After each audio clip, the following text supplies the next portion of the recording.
Last week we took care of about the first 33 or so verses of chapter 17 of 1 Samuel. I'm going to quickly walk through that so that you get the setup again. And I'm going to read it and comment on it, but I'm not going to go into any detail. If you want that, you can get last week's up there on the wall outside. So here's the word of God. Now the Philistines gathered their armies for battle, and they were gathered at Soko, which belongs to Judah, and encamped between Soko and Azekah in Ephes-dammim. And Saul and the men of Israel were gathered and encamped in the valley of Elah, and drew up in line of battle against the Philistines. Philistines stood on the mountain on the one side, the Israel stood on the mountain on the other side, and we talked about that. There's probably a half a mile to a mile between them in terms of that, with that valley between them. Verse 4, and there came out from the camp of the Philistines a champion named Goliath of Gath, whose height was 6 cubits and a span. And he had a helmet of bronze on his head, and he was armed with a coat of mail, and the weight of the coat was 5,000 shekels of bronze. And he had greaves of bronze upon his legs, and a javelin of bronze slung between his shoulders. And the shaft of his spear was like a weaver's beam, and his spear's head weighed 600 shekels of iron, and his shield bearer went before him. He stood and shouted to the ranks of Israel, "Why have you come out to draw up for battle? Am I not a Philistine? And are you not servants of Saul? Choose a man for yourselves, and let him come down to me. If he is able to fight with me and kill me, then we will be your servants. But if I prevail against him and kill him, then you shall be our servants and serve us." And the Philistines said, "I defy the ranks of Israel. This day give me a man that we might fight together." When Saul and all Israel heard these words of the Philistine, they were dismayed and greatly afraid. Now this is going on, and actually David's brothers are already there as part of that army, and David is involved with them a little bit here and there because he plays for the king in terms of when he has an evil spirit come upon him, and so he goes back and forth between the king and his taking care of the sheep. So you got these two groups that are lined up against each other. There's about a mile between them. And Goliath comes out and he's yelling at them. Now David was the son of an Ephrathite of Bethlehem in Judah named Jesse, who had 8 sons. In the days of Saul, the man was already old and advanced in years. The 3 eldest sons of Jesse had followed Saul to the battle, and the names of his 3 sons who went to the battle were Eliab, the firstborn, next to him Abinadab, and the third Shammah. David was the youngest. The 3 eldest followed Saul, but David went back and forth from Saul to feed his father's sheep at Bethlehem. For 40 days the Philistine came forward and took his stand morning and evening. So in other words, this has been going on for a while, that Goliath would come out there and yell at him and call them all kinds of things and basically taunt them, and we talked about that, and it went on for a number of days, 40 days. Verse 17, and Jesse said to David his son, "Take for your brothers an ephah of this parched grain and these 10 loaves, and carry them quickly to the camp to your brothers. Also take these 10 cheeses to the commander of their 1,000. See how your brothers fare, and bring some token from them." So Jesse told David, he said, "I want you to go take some cheeseburgers and chips and to my sons over there and check them out, see how they're doing." And that's what he was doing between that and taking care of the sheep.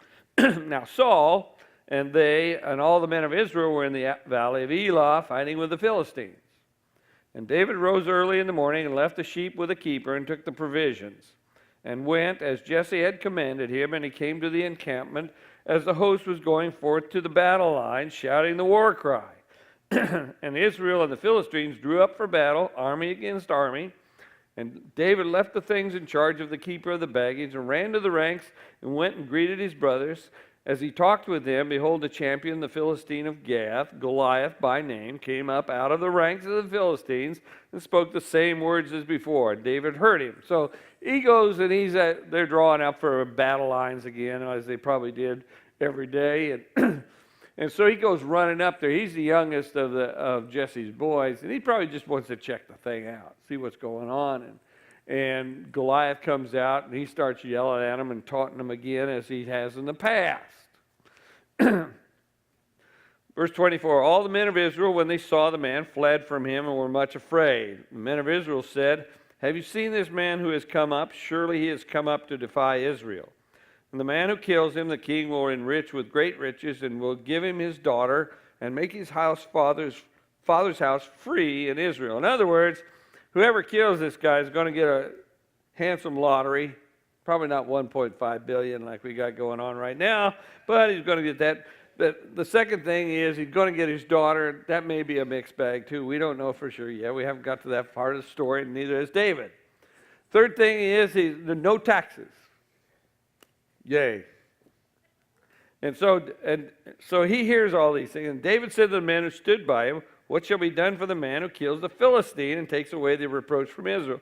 For who is this uncircumcised Philistine, that he should defy the armies of the living God? And the people answered him in the same way. So shall it be done to the man who kills him. So he's got all this stuff, and he's come in bringing cheeseburgers and chips to his brothers and all that stuff. And so he finds out what's going on. We've talked about this all last week, so I'm not going into any depth here. I'm just laying out the story. Now, Eliab, his eldest brother, heard when he spoke to the men, and Eliab's anger was kindled against David, and he said, why have you come down, and with whom have you left those few sheep in the wilderness? I know your presumption and the evil of your heart, for you have come down to see the battle. And David said, what have I done now? Was it not but a word? And he turned away from him towards another and spoke in the same way, and the people answered him again as before. By the way, there is some envy and jealousy going on with Eliab. You have to remember that Samuel had shown up at the household and had anointed David as king of Israel. And there might be a little bit of bad blood between them. And not only that, you never know how parents treat kids. And if you read the story of Joseph and his brothers, Jacob treated him really good, and there was a lot of envy and jealousy going on. And we talked about this last week too. When the words which David spoke were heard, they repeated them before Saul, and he sent for him. And David said to Saul, let no man's heart fail because of him. Your servant will go and fight with this Philistine. And Saul said to David, you're not able to go against this Philistine to fight with him, for you are but a youth, and he has been a man of war from his youth. But David said to Saul, your servant used to keep sheep for his father, and when there came a lion or a bear and took a lamb from the flock, I went after him and smote him and delivered him and killed him. Your servant has killed both lions and bears, and this uncircumcised Philistine shall be like one of them, seeing he has defied the armies of the living God. And David said, the Lord who delivered me from the paw of the lion and from the paw of the bear will deliver me from the hand of this Philistine. Saul said to David, go and the Lord be with you. Okay, this is where we were tying it off last week. The thing that I want you to pick up on verses 34 to 37 have to do with this. Private victories come before public victories. The thing about David here is he had already killed some very wild animals, big wild animals. So he had already been prepared in terms of that, in terms of his own battles of life, just taking care of those sheep. So David says, I know this stuff. I have had to deal with bears, and I have had to deal with lions, just taking care of sheep. And so he knows that he has some capabilities in terms of his skills, which happen to be with the slingshot that he's going to use, and in terms of that. So that's his thing. And he's telling Saul, he says, hey, I realize I'm just a kid in terms of your eyes, but I know I can do some of this stuff. In verse 37 also, he said, the Lord who delivered me from the paw of the lion and from the paw of the bear will deliver me from the hand of this Philistine. The other part of this is not just his own skills that he knows about, because anything can happen. David knows that it is the Lord who delivers him when he's fought the bears and when he's fought the lions. You know, if he'd have slipped or fallen, you know, something might have happened and one of those animals would have got a hold of him. And he understands this truth. I know I have skills. I have some experience dealing with this kind of thing. But I also know that if the Lord isn't with me, I can still be had. And so there's two things here. First off, he is confident in his own skills. And the second thing is, if the Lord is with him, he'll take care of them things. Now, last week I was kind of ended up with this. A couple of principles come out of it. We have a tendency to forget what we ought to remember, and we remember what we ought to forget. When the giant is out there taunting us, whenever that circumstance or situation in our life that deals with our fears and our doubts, and that's out there in whatever area it's in, a lot of times we forget what we ought to remember, which is, you know, I've been through something like this before, and not only that, but I've been through a lot of things in my life. I also know that God is with me in terms of things, and we need to remember these things, especially when we get into difficult situations, when we're facing giants in our own lands. But we have a tendency to remember our defeats, and we forget about the victories that we may have had in this life. Anyway, Saul says, well, you go ahead, go and let the Lord be with you. And one of the things that we don't do, we don't live by the power of the Spirit. We will rely on anything first. But if you could just remember that if you're walking with the Lord and you are his man or woman in this world, then you can walk by the Spirit and that power goes with you. He has promised us he will be our shield and our defender in terms of this life, but we have such a tendency to be what I call nominal Christians, and we don't live by the power of the Spirit. We get all hung up in the fretting and the stewing over the things that we're in, and we may know all the sayings. I don't know, I've done this, gosh, you know all the sayings. The Lord is my strength and my shield. The Lord has good plans for me. You know, that's it's in there on the bathroom wall. You know, you see, we know the words. We know the words, but a lot of times those words lose their power. And we know all the sayings. But that's one of the things that we need. We don't live by the power of the Spirit, and we need to allow ourselves to remember that, who we are in God's sight. Verses 38 and 39. Here's, then Saul clothed David with his armor. He put a helmet of bronze on his head and clothed him with a coat of mail. And David girded his sword over his armor, and he tried in vain to go, for he was not used to them. Then David said to Saul, I cannot go with these, for I am not used to them. And David put them off. There's a principle here. Now, you need to think, I always think of this when I'm reading this story. This is Arnold Schwarzenegger and Michael J. Fox. A 46 long and a 38 regular. Okay? That's what I see when I read this thing. I see Arnold Schwarzenegger talking to Michael J. Fox about what he's going to do, and he puts all this armor onto David, and he just, whoom. What am I going to do with this? And he tries to gird himself up with this. And the principle here is this. What works for one person probably will not necessarily work for another.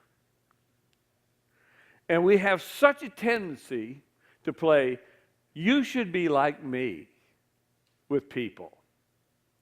And that's what's going on here. It's kind of like, if I was wearing glasses and I have my glasses and you say, I just can't see that, and I hand my glasses to you, they're not going to work for you because the prescription isn't what you need, most likely. And we need to understand that when we're dealing with other people and things. We play this game with people, we don't even know we do it. You should be like me. Oh, really? Why do you think that? Each of us is unique. Now, there are some things that have to do with our lives that we can take principles and apply them to us. We can take the principles of the Bible and apply them to us personally.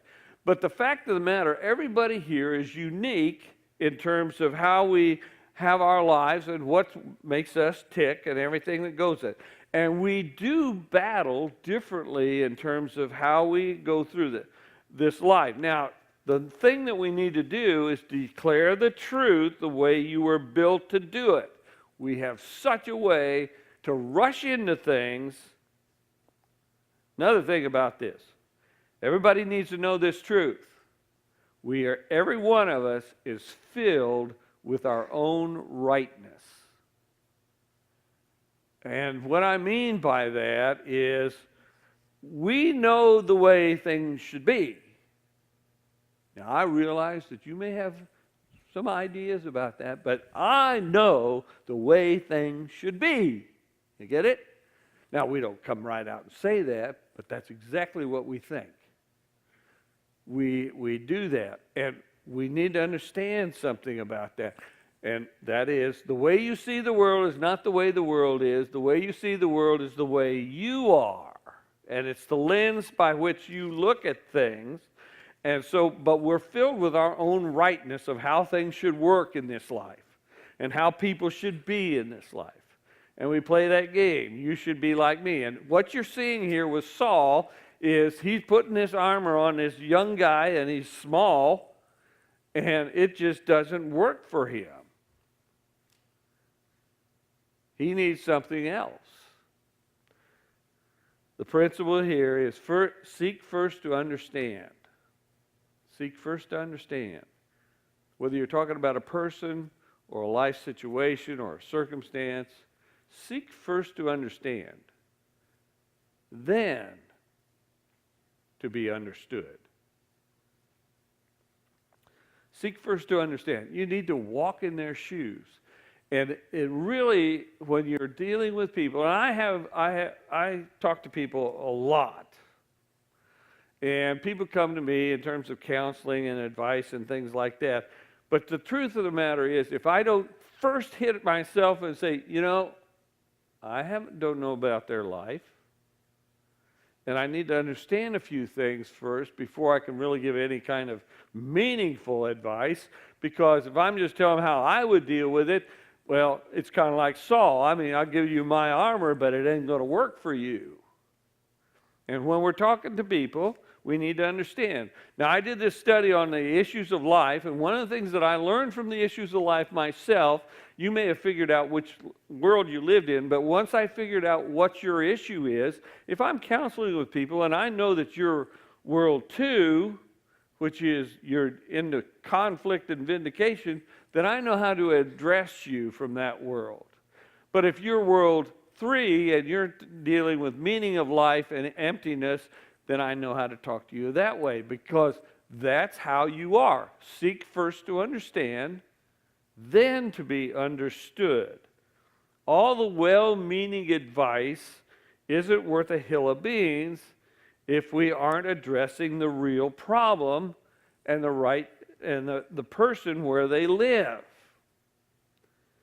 We get so caught up in our own autobiography and our own paradigms, the way that we see the world, that we fail to realize that the way we see the world is not the way the world is. It's the way we are. And Saul is not addressing the David who is standing in front of him. He is trying to transform him into some kind of warrior that's probably 6'5" instead of probably 5'6". And so that's what you do. Now, the thing I know about people is we always have a tendency to judge them too because of appearances. Throughout the story of David, we keep coming back to this thing about appearances.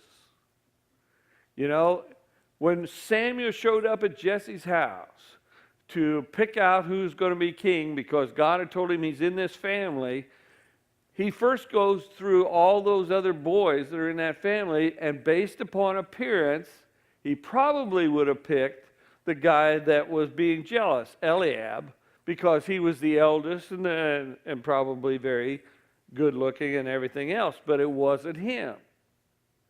It's appearances. And so Saul's addressing David, but not from where he is. Now there's a transforming power in recognizing possibilities in other people.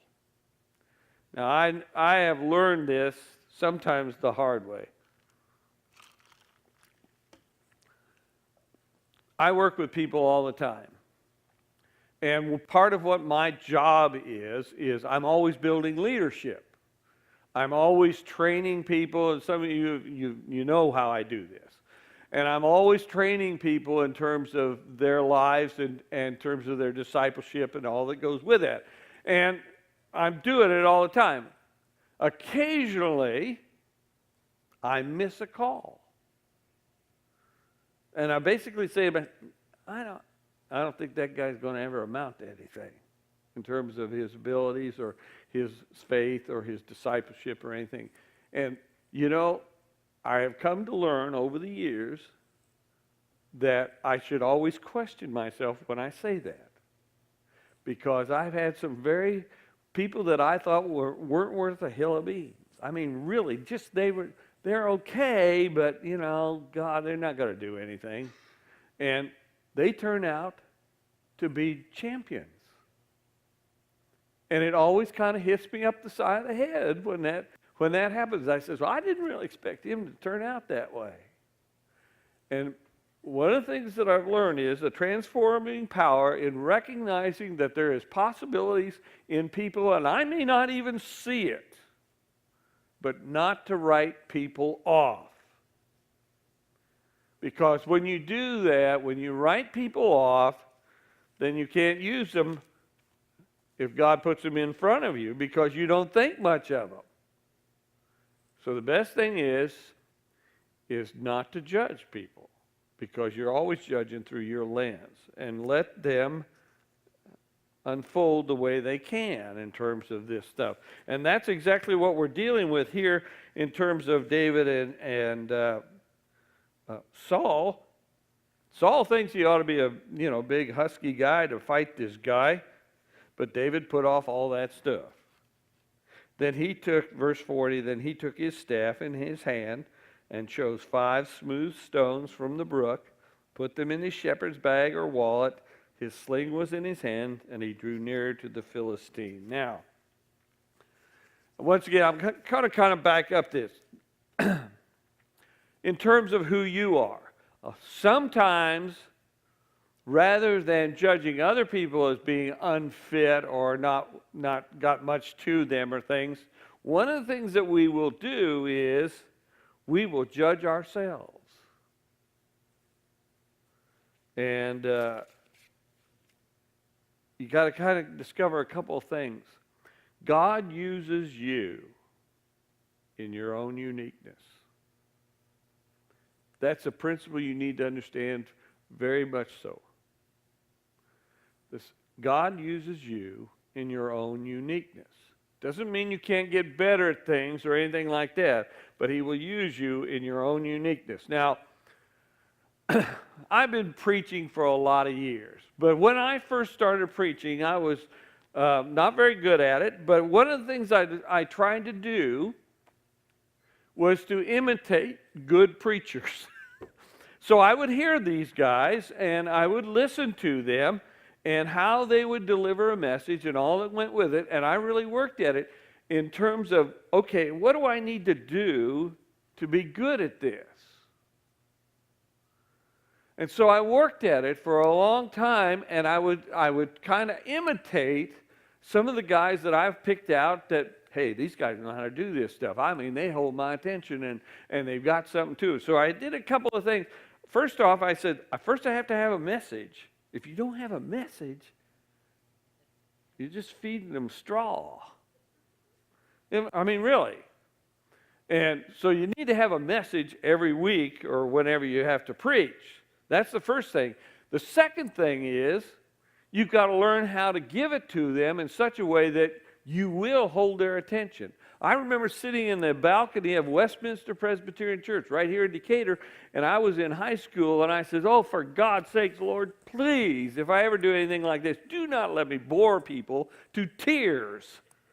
And I remember sitting up there doing that. I had no idea what I was going to do, but once I began to preach myself, I would try to imitate some of these guys because you have to learn how to do things. It is not a bad thing to learn from others. And so I would try to look at how their technique works, for one thing, but I will also listen to their messages in terms of that. And you know what? If you're trying to learn how to be a disciple of Jesus or you're in training for that, you can learn the basics from other people very easily. And you can do the things that need to be done in terms of that. After you do that, one of the things that it took me a while, but I started saying, well, maybe I can do this. And I would begin to no longer imitate or try to build my stuff. I would try to build stuff that I could do in terms of preaching. Because I know this, everybody's unique. And God will use you in your own uniqueness. And other people can do it their way, but I'm not going to be those other people. And so you learn the basics of things. I learned this. It's kind of like in the Moody Rudy, where the priest comes up, or the Episcopal rector, or whoever he is, he says, a couple of things I've learned. First is, there is a God. And second, I'm not him. And you know, basically, other people can do it their way. It's okay for people to do it in a different way. So, you know, I hear a lot of preachers on a lot of times in terms of the things that I do. And there's sometimes I'll hear, I say, boy, I wish I could do that way. But I am who I am, and I try to at least hold your attention. I have couple of basic rules. If you come to church, I try not to be the reason you don't come. Now, people don't come to church for a lot of reasons, but I try not to be the reason that you don't come. And I've been in church. Have you ever been in a church like that? Oh, God, help me. I remember when I was in junior high, I think, and Dad, we found out that the associate pastor was preaching, and he was as dry as, it was terrible. It's like eating straw. You know, and you go to church, we have to go. And Dad would say, we're going because we're going to worship God. I don't care who's standing up there in front of me. God, do I have to put up with that stuff? And so I try not to be the reason you don't come. Second thing that I do is I try to make sure that I give you something on Sunday mornings and Bible studies too, because if you don't get anything, I could be feeding you sawdust and your belly will be full, and you might walk away and say, I feel full now, but all you got is sawdust. So you got to have something that's worthwhile in terms of building what I call intrinsic faith into people in terms of discipleship. So I've worked on it. You don't know all those hours that I do that kind of stuff, and the poor people that I used to practice on back 35 years ago in terms of that. But you have to work at this. But I started by listening and studying what some really good preachers could do and how they did it. And then I began to have the breakthrough where well, I don't have to do it their way. I just have to make sure that I have the basics covered in terms of this stuff. So David has got this stuff down, but they're trying to put stuff onto him. That's a little bit of a side note. In verse 40, he takes his stuff and he gets his sling together and he goes out to meet the Philistine. What you don't read there, and I really think that sometimes you got to read between the lines here, you don't hear, and Saul was praying in his tent. That's not there, but that's what I read between the lines. So Saul sent him, have at it, son. And he's just hanging out. And he is not being the king he's called to be as a leader of the people. But that's behind the scenes, and you don't see that. Okay, verses 41 to 44. And the Philistine came on and drew near to David with his shield bearer in front of him. And when the Philistine looked and saw David, he disdained him, for he was but a youth, ruddy and comely in appearance. And the Philistine said to David, am I a dog that you come to me with sticks? And the Philistine cursed David by his gods. The Philistine said to David, come to me, and I will give your flesh to the birds of the air and to the beasts of the field. Once again, in this story and in so many stories in the Old Testament, but in the stories of our life, appearances can be deceiving. And when you start judging people just on appearances, you can miss a great deal in terms of who they are. Not only can you miss things in terms of their abilities and all that goes with it, but you can miss things that God is wanting to use them for. Another thing about appearances can be deceiving is never, ever underestimate the enemy. In the battles of your life, and whether we're talking about the battles of the mind or the battles of the heart, or whether we're talking about the battles out there in life in terms of finances or the battles in terms of your job or your marriages or things like that, never underestimate the enemy.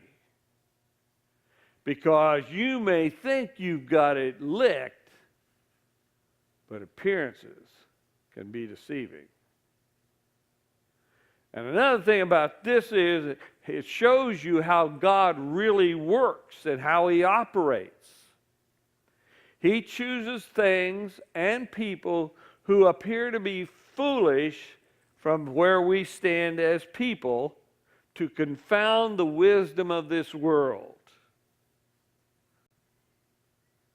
So it's always important to pay attention and not judge prematurely, because you may not know who you're dealing with. And the other side of this animal is you may be the foolishness of God. And when I say that, you don't have to be beautiful, you don't have to be brilliant, you don't have to have all the answers. But occasionally God will take you, and you may even think, you got to be kidding me, God. You're going to use me for this? That's foolishness. You may be even thinking to yourself that you are the foolishness of God. You're too young, too old, too inexperienced, too this or that. And you may just keep going through the list, and yet God chooses you. As I say, I've missed a few calls over the years. There was a guy down in Kentucky who went through the banquet down there, and I really didn't think much of him. In fact, I thought he was pretty much sawdust, flotsam and jetsam. It didn't have anything to do with him. I don't know why. I'm not sure I could trust him. He's kind of like a used car salesman, and I just didn't think very highly of the guy. And he was on a team or two down there in Kentucky, and but he's just missing something. I don't know. The man moved away and moved to Indianapolis. He started the first great banquet movement besides Madisonville, Kentucky. He used to come down to Kentucky with men and women in his Suburbans, and he'd get a caravan, and he carted them off to Kentucky to get it started. He was the founder of the Zionsville Great Banquet Movement. And I'm going, what? I could not believe that God had used him this way. And yet he had, because he was like a used car salesman. He could sell you anything. And he was selling this stuff, but he was also, what I didn't see in him, was he was very responsible. He was very reliable. You could count on him. And I did not see any of that when he was in Kentucky. So you just never know about people. I remember, I think it was one of Jessica's, my daughter Jessica's friends, and this was when they were real young, like 2 to 5. And I swear, you know how you judge people? Well, I had judged that this girl was stupid, that she was dumb, and she just there wasn't anything to her, but Jessica liked her, so she would come over all the time. And so one evening, we're sitting at the table, and she starts talking. And she just amazed me. There was actually somebody in there. But by appearances, I didn't think much of her. So you got to be careful with people, because you can miss things because you've already made a judgment on them. And that's really what is happening here with Goliath. He thinks this is a kid that's come in front of him, and what is it going on here? But this is how God operates too. He'll choose what is foolishness, even in your eyes. Sometimes you are that foolishness too, and you don't even think that you're capable of it, but he'll use you. You don't have to be beautiful. You don't have to be smart as Einstein. You don't have to be, have all those things together in terms of this. But Goliath right here says, what am I doing here? I can blow this kid over. And yet God was going to use him. Verse 45, I think it is. 45. Then David said to the Philistine, the Philistine brother, you mean he talks too? You come to me with a sword and with a spear and with a javelin, but I come to you in the name of the Lord of hosts, the God of the armies of Israel, whom you have defied. This day the Lord will deliver you into my hand, and I will strike you down and cut off your head, and I will give the dead bodies of the host of the Philistines this day to the birds of the air and to the wild beasts of the earth, that all the earth may know that there is a God in Israel. And that all this assembly may know that the Lord saves not with sword and spear, for the battle is the Lord's, and he will give you into our hand. Now David states in what capacity he comes here. It is said that when John Knox stood before Mary, Queen of Scots, now you know that there was a big battle that went on in England, don't you, between Protestants and Catholics. By the way, it still goes on in Ireland. But Mary, Queen of Scots was with the Roman Church. But John Knox he studied under John Calvin in Geneva, Switzerland. And John Knox he is the founder of the Presbyterians in his own way. But he got in front of Mary, Queen of Scots, and he called her a Jezebel. And she was the queen at that point in time. And it says in the history books that she feared him. He stood in front of her and basically stood up to her and told her off and told her what he thought of her. And it says she feared him. One of the things that we need to really learn is that when we face giants in our lives, and that's the giant of circumstances and situations, and we have things that come, what happens to us when we have to face these giants? Probably we act like Israel did, which is they were scared to death of this one guy that stood about 9.5 feet tall.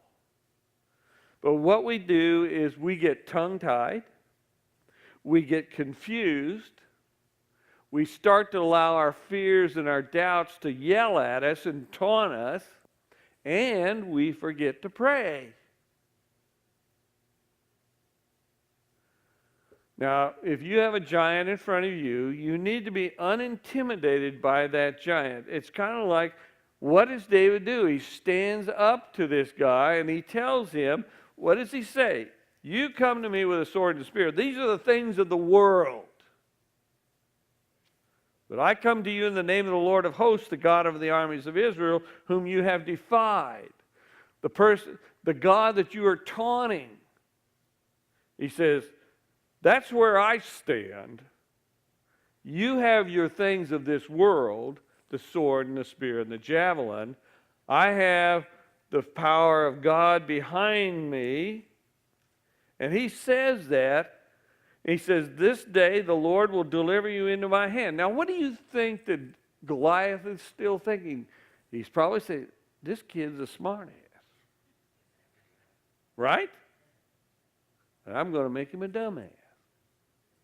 That's what he's thinking about him. But David is in fact saying these things to this giant. This day the Lord will deliver you into my hand, and I will strike you down and cut off your head. And he's probably laughing at that point, Goliath is. And I will give the dead bodies of the host of the Philistines this day to the birds of the air, to the wild beasts, and etc., etc. And I am thinking that Goliath is probably saying, well, come at it, let's do it. You know, that's what he's probably thinking. But David is unintimidated by this giant, and he makes his stance. The key to that is the battle is the Lord's. That's what David says. The battle is the Lord's. After we get done doing all the things that we do in terms of the things of our lives, it really comes down to, okay, I'm going to do my part in this. David is going to use his skills and his experience, but it really comes down to the battle is the Lord's. And that's the secret of David's life in many ways. It's also a secret that you can learn in fighting your own battles, because we all have these giants in our lives. And it's whether or not you're going to live by the flesh or whether you're going to live by the Spirit. You know, when it comes to the battles of your life, the giants that you face, are you going to stand in that faith and say, well, you know, I'll do what I have to do in terms of this, and I'll do what I can, but the truth of the matter is the battle is the Lord's. When it comes to my finances, when it comes to my health, when it comes to my relationships, my marriage, when it comes to all these things that we deal with in terms of our jobs or everything, we do what we can, as David says, but the battle is the Lord's. And another thing that David, I really think we don't think about it, but we need to think about David. I think he's very single-minded in a lot of ways, very focused. I don't think he has anything to prove. He's not there to prove anything, and he really doesn't have anything to lose at this point in time in terms of his life. All he does is take care of sheep, and he plays for the king occasionally when he gets crazy. And so he's a young guy, and so he doesn't need to impress anybody. And he just comes into this thing. He doesn't need to impress these brothers or the people around him. He doesn't try to impress Goliath. He's not even there to impress himself or even God for that matter. He's just standing where he stands. And he states what he comes as. He says, I'm God's man at this point in time, and I have come here to deal with you because you have defied the Lord God himself. And that's what I'm doing. And I think that secret of his life is something that we all need to kind of take into ourselves. A single-mindedness, which is, it really doesn't matter what other people think of me. It really doesn't matter how this thing plays out. I just know if I'm supposed to be God's man or woman in this life situation, I should do it. I'm not here to impress anybody. I'm just trying to win the battle for the Lord in terms of this. And I think that's one of these things that we just quit worrying and wondering about what other people are thinking if you're doing God's will in terms of the battles of your life. Verses 48 and 49. When the Philistine arose and came and drew near to meet David, David ran quickly toward the battle line to meet the Philistine. And David put his hand in his bag and took out a stone and slung it and struck the Philistine on his forehead. The stone sank into his forehead and he fell on his face to the ground. Notice what happens here. It says the Philistines started moving towards David, and David ran quickly towards the Philistine, the battle line. Now, what do you think? How do you see that happening? I see him do it back and forth, weaving in terms of this thing. You know why? It is harder to hit a moving target. Really. That's why Jack, be nimble, Jack, be quick, has been so important to me over the years. Because it's harder to hit a moving target. And all you have to do is read it. It says he ran for it, but I bet he's doing some of this stuff too, because it is harder to hit a moving target. And while he's running, he is preparing himself for what he's going to do. Now, I want you to think about Goliath too. Goliath didn't think enough of David to put on his helmet. Because if he had put on his helmet, David would have to hit him someplace else, probably much lower. At least that's the way I would do it. But he didn't have to because he didn't even put on a helmet. And he's got one. You know, when you read about the armor of God in Ephesians chapter 6, one of the things it has to do with that helm of salvation to protect the head. But he didn't even take precautions. One of the things about God's people too, and this is the warning, is we have a tendency not to take things seriously when it comes to satanic attack in our lives and the way that evil works. And we have a tendency not to put on the equipment that God gives us in terms of that, one of which is that helm of salvation. And we underestimate the enemy. It is not wise to underestimate the enemy. Ask Goliath. He underestimated David. So he didn't even put on his helmet. And what does David do? He's running and juking and carrying on and going through that, and he's getting his sling ready. He hits the guy right between the running lights and knocks him to the ground. Once again, you go back to the foolishness of God here. The foolishness of God is that sometimes we'll look at people and we underestimate them and we don't think about what they can actually do. One of the things that I learned a long time ago, people underestimated me for years. And it's a great place to be because then you have an advantage. People underestimated me for years. And all that gives me is surprise. And in the battles of our lives, a low profile sometimes is the best place to be, because they underestimated me. And the battle gets won by surprise. It's an advantage that a lot of Christians have, but they don't know it. Do you know that the world has a tendency to underestimate Christians because they don't think much of us? In fact, there's a lot of disdain that goes towards Christians. But by doing that, they can underestimate us, because if the Lord is with us, then we can get things done and they're not even looking for it. And a lot of the battles of life are won by surprise. And that's what happens here. It's an advantage that a lot of us don't take advantage of. The fact that people underestimate us.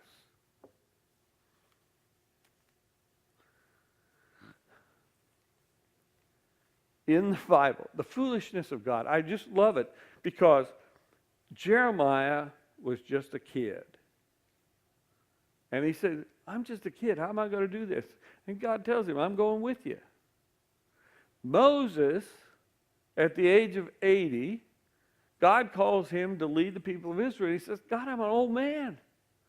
And I haven't been around people for 40 years. I've just been dealing with these sheep. I don't know how to do this stuff. And God says, I don't care. You're going down there because I'm going with you. And if I'm with you, you're not going to fail in this. And so he takes an old man. The prophet Haggai, when he started his ministry, was 90 years old. And God told him, I want you to go preaching. And he was underestimated by the people around him. You see, the foolishness of God is that he will take some of us who does not appear that we can do much of anything. And he will take us and he will put us in a place where people will underestimate us. And in those battles that you come across at those times, you can win a lot of times by surprise. I'm going to do it on time. Okay, we got a few more verses here. 50 and 51, 52. So David prevailed over the Philistine with a sling and with a stone, and struck the Philistine and killed him. There was no sword in the hand of David. Then David ran and stood over the Philistine, and took his sword and drew it out of his sheath and killed him and cut off his head with it. When the Philistines saw that their champion was dead, they fled. And the men of Israel and Judah rose with a shout and pursued the Philistines as far as Gath and the gates of Ekron, so that the wounded Philistines fell on the way from Shaharaim as far as Gath and Ekron. A couple of things in here. In verses 50 and 51, after he hits him with a stone, he comes up and he draws the sword of Goliath and kills him with it. And he becomes the hero of Israel. A couple of things here. He became a leader. David became a leader at this point. And we're going to be looking at the consequences of becoming a leader in 2 weeks. But the leader he becomes, what did he do? He struck the voice of the enemy. The person Goliath was the voice of the enemy, the message of the enemy, and he struck that voice down. And because of that, he was becoming a leader in terms of the people of Israel. And people, one of the things that I've learned, people will follow someone who God touches, and people will rise to battle and victory if the giant is slain, if the problem is reduced. That's what you got to look at here. The problem is reduced. And so what happens is they know that there has been a victory here. Now, David did not defeat all the Philistines. The same way that Goliath could never defeat all of Israel. But he struck the voice. And one of the principles that we need to understand is if you strike the leader, you can scatter the people. In fact, Jesus talked about that from a standpoint of churches and people. In terms of himself, he says, if you strike the shepherd, the sheep get scattered. That's because you lose the voice, the focus of what's going on. And then you strike the head. If you cut off the head of the snake, you got the snake. So that works in both realms. In the spiritual realm, it works in the physical realm. It works in evil in terms of destroying evil. It also works in terms of good as well. And that's why Jesus talked about that. He says, you strike the shepherd and the sheep get scattered because they lose their cohesive voice. The sheep aren't all dead. They just get scattered. The problem gets taken away, so to speak. And it says in verse 53, and the Israelites came back from chasing the Philistines, and they plundered their camp. And David took the head of the Philistine and brought it to Jerusalem, but he put his armor in his tent. And I want you to notice that. He took the head and the armor, but he put the armor in his tent, David did. One of the things that we have learned over the years, and we should do this, is in the battles of our lives, there are trophies. You know, why do people put the heads of animals that they've killed on the walls? They're trophies. He takes the trophies, he takes the armor of Goliath, and that's pretty big armor, and he takes the spear and he leans it up against the wall. It is a reminder of what God has done. You know, in the great banquet, those of you who have been lay directors, you get a cross at the end of the weekend that has been used by all the speakers in terms of that. That is a reminder of what God has done. It is a trophy, you might say, from the work that you have done. I have trophies, you might say, in my office. I've got the pictures of 96 weekends in my office of the great banquet. So they're trophies. They're reminders of what God has done. The battle is the Lord's. That's what David said. The battle is the Lord's. He used his skills and his experience, and he kept the memories, which were the trophies of the battle. Don't, in your life, don't pass over the victories, because God doesn't waste victories. There's not a lot of fanfare sometimes that go with the victories that God has given you in this life.